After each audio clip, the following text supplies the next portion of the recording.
അപ്പം നമ്മൾ ഇന്നത്തെ ബീഫ് ബിരിയാണിൻ്റെ ബീഫ് അങ്ങനെ കഴുകി നമ്മൾ ചെമ്പൊക്കെ അടുപ്പത്ത് കയറ്റി നെയ്യൊക്കെ അങ്ങോട്ട് ഇട്ടിട്ട് അതിലത് ഉള്ളി ഇങ്ങനെ ചെറപറയാനാണ്ട് ഇട്ട്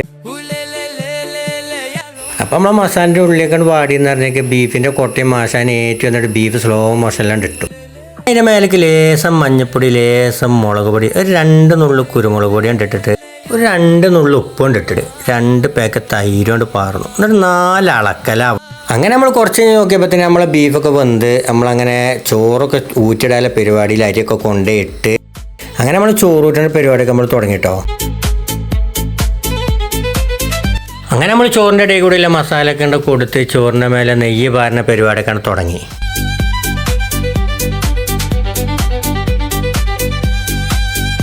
അങ്ങനെ നമ്മൾ ബിരിയാണി ദമ്മിട്ടു.